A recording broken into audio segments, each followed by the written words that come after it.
Back at the Superdome, and already the App State Mountaineers are at the podium and ready to go. Welcome to the Sun Belt Conference Basketball Media Days. Today we have the 14 head women's basketball coaches and a student athlete from each school here on the main podium. Coaches will give an opening statement, and then we'll take questions for both the coach and the student athlete. We ask those of you here in the room, please silence your phones. If you have a question, please raise your hand. We'll get a microphone to you. And for those of you joining us on Zoom, please type in your questions into the chat, and we will read them to the coaches and the student athletes. Now joining us on stage, first up, Appalachian State head coach Angel Elderkin and junior guard Emily Carver from Asheville, North Carolina, one of our all-conference preseason selections. Coach, if you would, please give us an opening statement. Good morning. Very excited to kick off our Sun Belt Women's Basketball Media Day. I want to start by thanking our Sun Belt Conference office, especially Commissioner Coach Keith Gill, the platform that they provide for us to showcase our league. And I'll just say, going into my 10th season, and I truly believe this is the toughest the league has been. So we just appreciate this opportunity to showcase the league, and more importantly, to showcase our student athletes. With me today, I have Emily Carver. She is a junior in our program. I have known Emily Carver since she was a rising 8th grader. And I say that because, as we know, the landscape of college athletics is so different now. And so to see Emily evolve from that 8th grade, 9th grade, to coach her and to continue to mentor her has been amazing. She obviously is known in the league for her shooting, but she's known to our team for so much more than that. This season, she is going to be tasked to be a leader. We returned 9 players from last year's season, and so she is going to be taking on some leadership responsibilities, as well as just always expanding her game, whether it's finishing at the rim, floaters, so she can continue to be an elite guard in our league. With our team, we bring back 9 players from last season's team that went 11-20. And our season for this season started at the end of last season. So every year we do a deep dive. I usually call it like an autopsy. And we diagnose what was good, what was bad, and what we need to do better. And that team lost, I think it was 10 games by under 10 points. And so we started to build some toughness over the spring that led into the summer. And at the end of the day, we've just came up with a mantra of win everything, because we believe that we are a byproduct of what we do daily with our habits. So that's been our focus this season, but really excited about where our group is at. Excited to have Emily with me, and just excited to talk about our program today. Thank you, Coach. We'll now open it up for questions. Again, if you're in the room, you have a question, please raise your hand. We'll get a microphone to you. For those of you joining us on Zoom, please type in your question in the chat, and we'll read it to the coaches and the student athletes. And Coach, we already have a question on Zoom, and you made mention of Emily Carver earlier. How has she grown from her freshman year at App State?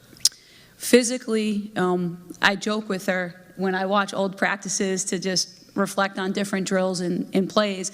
I'm like, Emily, you don't look the same.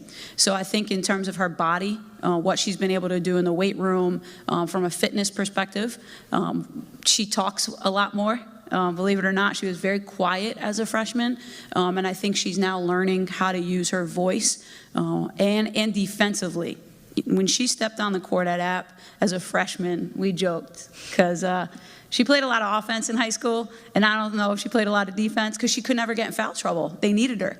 And so I think that's where she's probably grown the most. Is I know as a freshman, we sometimes asked her to guard the other team's best player. That was new to her.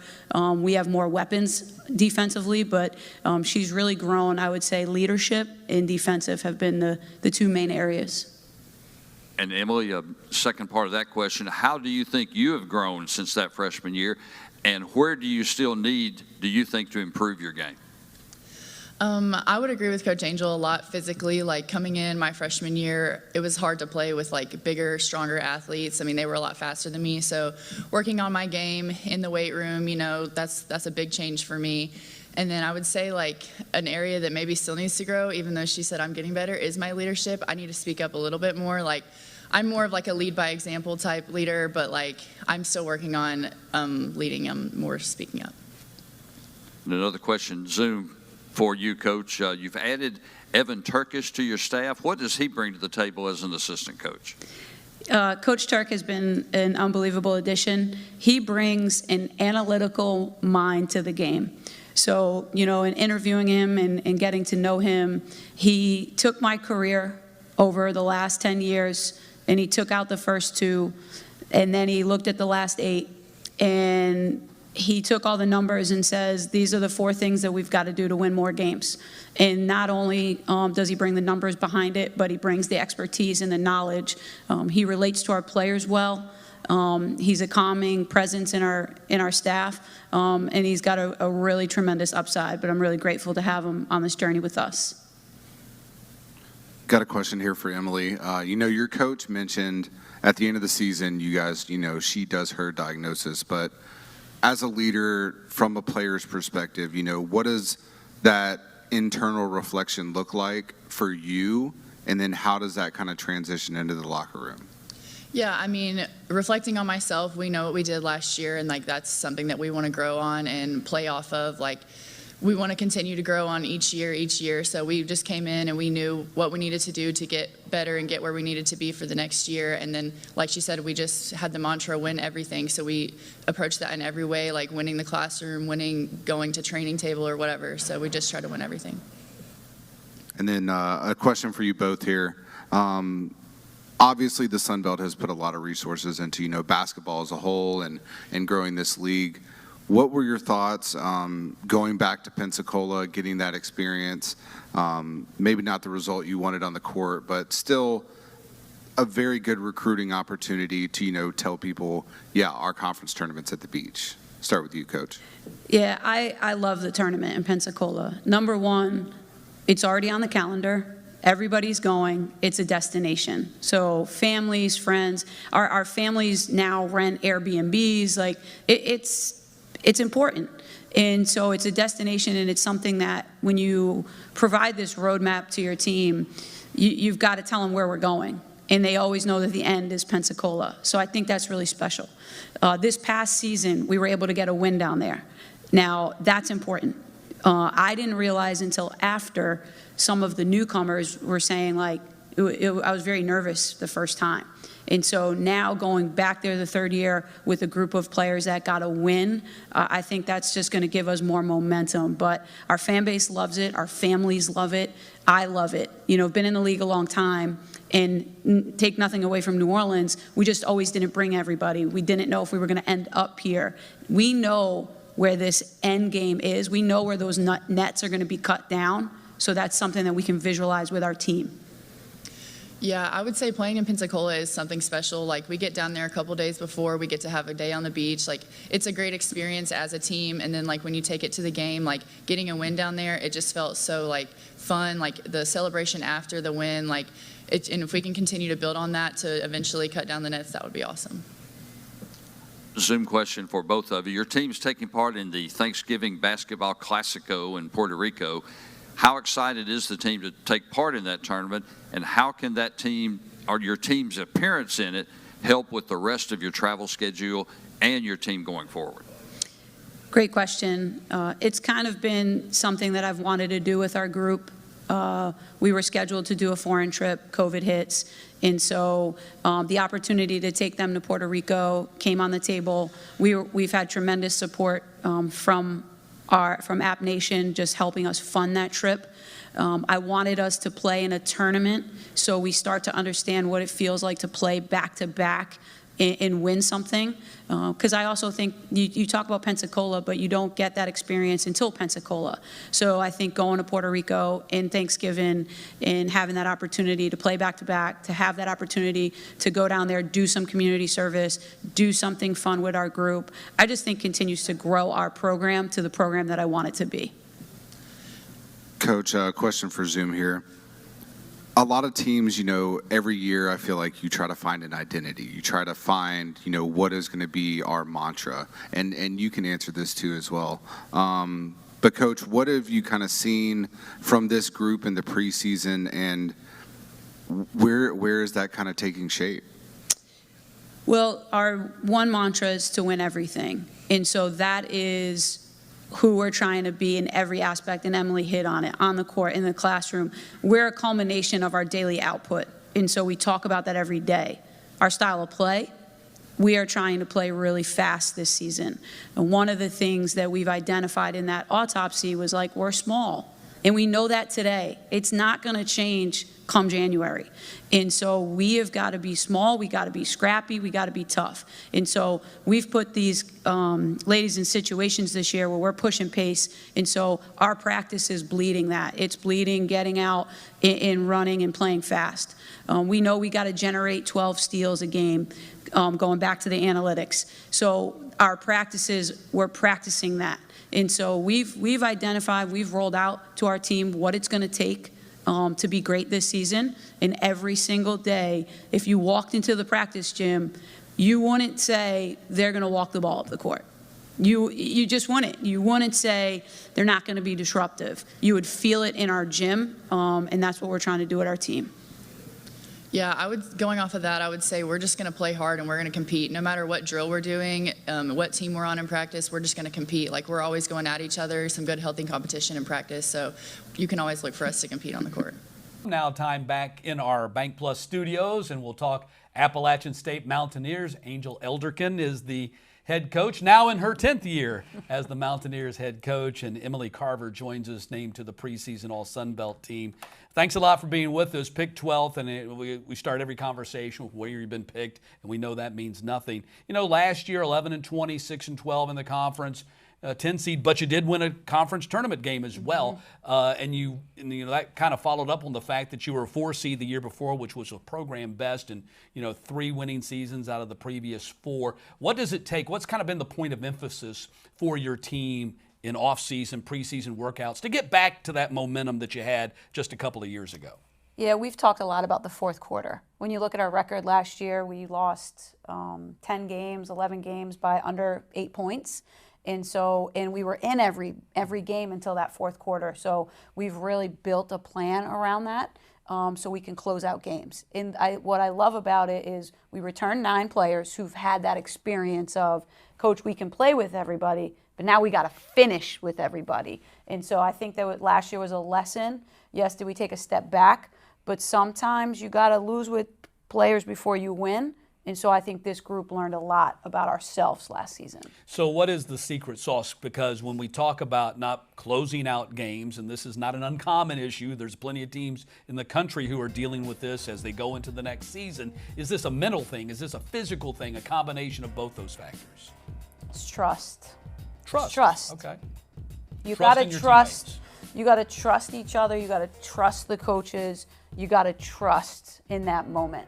And it's about getting the whole group on the same page and all wanting the same thing at the end. And I'm not so sure we had that, but it really comes down to trust. Emily, what does that trust in your mind as a player? What does that look like?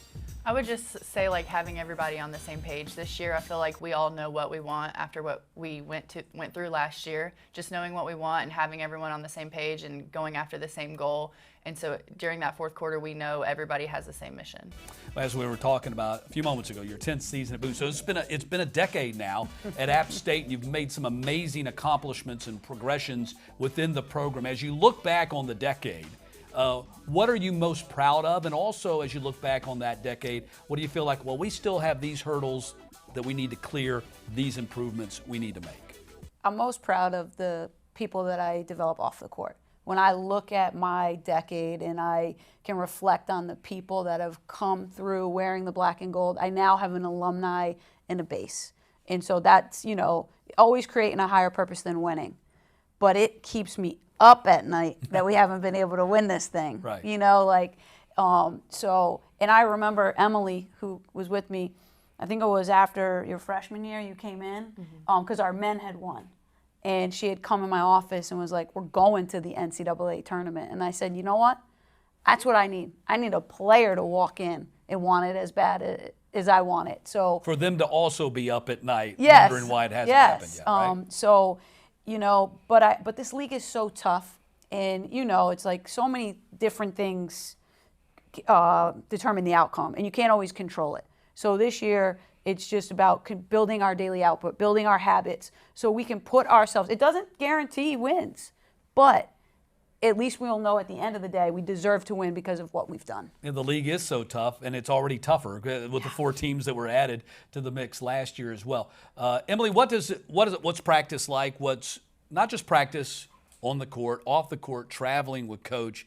We were joking with her in a good way that she's very passionate. She's got a strong voice. That's evident in anybody who spends any time with her. So what's it like from the player's perspective with Coach? I mean, we joke all the time that she should be a motivational speaker. I mean, like all of our pregame speeches, all of that, it's just like so motivational. It makes everybody want to get out and give their all for the game. And just like everything she brings to the table in practice and games, she just always has so much wisdom to give us. Well, you do bring a lot of players back. Janae Sanders, not one of them. She's graduated out. Brooke Biggett also graduates out. But Emily comes back. You've got her here with you, so that speaks volume of what you think her leadership is going to be within the program. Tell us about Emily on the court, off the court. Yeah, on the court, Emily has grown tremendously. I think everybody in the league knows her as just a knockdown, deadly shooter, to the point where they're not even allowing her to catch it. We've built a plan for her for that. And then now we've got her also, she led our team in rebounding. She guards the ball. So all those things are great. But Emily is the standard in terms of, as a coach, when you want something executed, she's going to do it. She's going to represent the A on the court, in the classroom, in the community. I've known her since rising 8th grader, and I've been able to see her evolution. She would say 2 words, 4 words. Now we're like up to paragraphs together. We went to lunch together yesterday. And it's just, And it wasn't just you talking? No, and as a coach, you got to have the pulse of the locker room. And I have that trust in her that, she can continue to help me lead this team. And I think what she's doing with her core group around her is making our team a little bit more player-led. So her leadership is our next evolution.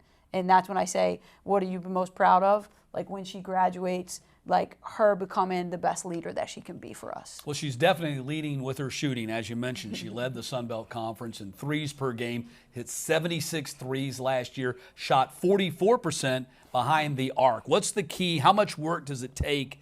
Those numbers sound great, and they are great. How much work does it take to get to that kind of accuracy and that kind of volume?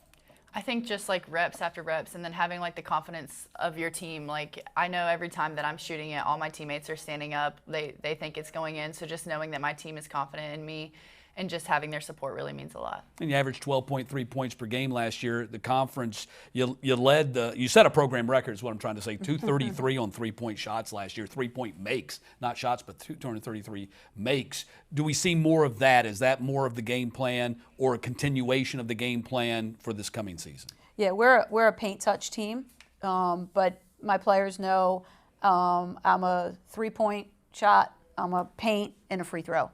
Those are the highest percentage. Those are the analytics. The 3-point is worth more than the 2. So we do shoot a lot of them, but it's coming off of a paint touch. We're going to look to break that record again this season. Is Faith the one who gets in the paint for you? 3.5 assists last year. She was 8th in the conference, 10.5 points per game, 4.5 rebounds per game, and like Emily, she averaged over 30 minutes per game. Yes, Faith is our pace setter. She is going to push pace. She's going to pitch ahead when it's there. If not, her job is to punch the paint and get us those threes or get us those open opportunities. We're also challenging Faith to become a better finisher, a better 3-point shooter. We think that that was a nice stroke right there. Yeah, she has the weapons. It's just the consistent level of play, and she's had a great summer and a great preseason. Che Harris comes back, sophomore, had a nice freshman season for you. What a debut she had against Charlotte. I think 22 points and 7 rebounds. If she can only replicate that every game, not as easy to do as said, but averaged 7.5 points per game, almost 8. And only played in 17 games. So, was some injury issues in there? Yeah, Shea's an elite talent. She's battled injuries. She's just continued to have the injury bug. She can do a lot for us, but she's got to be healthy. So our main focus with her in this offseason has been her health and making sure that she takes care of her body so she can put the production on the court. But she's still, she's got a little bit of that injury bug. Is that sometimes a challenge for a freshman to come in and they don't understand, having played high school ball, they don't understand about the things that need to be done to take care of the body, even down to the, nutrition and rest kind of issues? Yeah, absolutely. And she loves the game.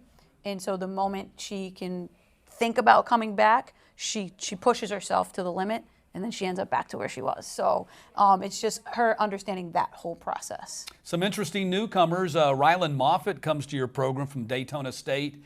Averaged a double-double, over 10 points, 10 rebounds per game, and really finished strong in her freshman season. The last 6 games of her freshman season at Daytona, 16 and 17. That's pretty phenomenal numbers. We got to a point during the season where we weren't doing a really good job rebounding. Interesting fact about Rylan is her brother's on our football team. So she had come up, she had been on our radar for several years. And I turned to my staff, and I think it was January, and I was like, we got to get somebody to rebound the basketball. And they were like, Coach, we think we have somebody. And so got the film on her, had several conversations. She's going to bring rebounding, but she is a phenomenal, she's well beyond her age. Let's just say that. Her wisdom, her knowledge, her toughness, she's the real deal, and we're really excited about the impact that she's going to have on our program, not just on the court, but off the court. And Jamani Ingram comes in from Indian River, and she was 13.5 points per game last year. Yeah, Jamani and I go way back. So I recruited Jamani out of high school. She goes to Winthrop. She was in the portal. I talked to her again, and we were in this mode of, we've got to get the right people. And so she was at a junior college. I called her, and I said, I know I've missed quite a bit, but what'd you think about it? And I love her. She brings energy. She brings toughness. What is she, 5'9"? Yeah. And she can rebound with everybody. So really excited about her character along with her talent. Well, that's the key with rebounding, though. It's not necessarily size. You can have someone who's big and can't get rebounds because they can't get position. They're not tough enough. But if you have the toughness and you know how to get position, you can get rebounds, right? Yeah, exactly. So as you look at last season, you look ahead to this season, you open with UNC Greensboro, followed by Ohio in the Sun Belt MAC Challenge. You're going to spend Thanksgiving in Puerto Rico, which is nice. The question I always ask when you go on these holiday tournaments, what about the turkey dinner? Who's taking care of the turkey dinner? Are you going to have Thanksgiving even though you're in Puerto Rico? We will. It won't be what they're used to having probably, but we will celebrate a meal. We'll still celebrate the holiday, and I'll make sure they get their turkey.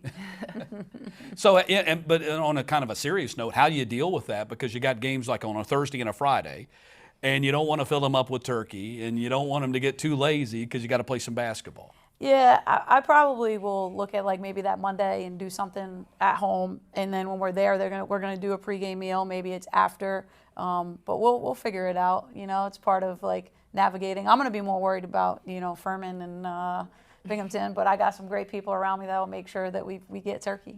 Emily, you looking forward to the trip? Yes, I'm really excited. I think it's going to be a good exposure for basketball, but then just a good trip in general for our team. Just like some good team bonding and a way to kind of see some different scenery, a different place to play basketball, and just have fun. And you get to go to the beach in November when it's going to be awful chilly in Boone already. So best of luck to you this season. Pleasure visiting with you guys. Thank you, guys. Thank you. Looking forward to seeing what App State does this year. Now we're going to send you back to the Bunker Club, and the Georgia State Panthers are ready to go.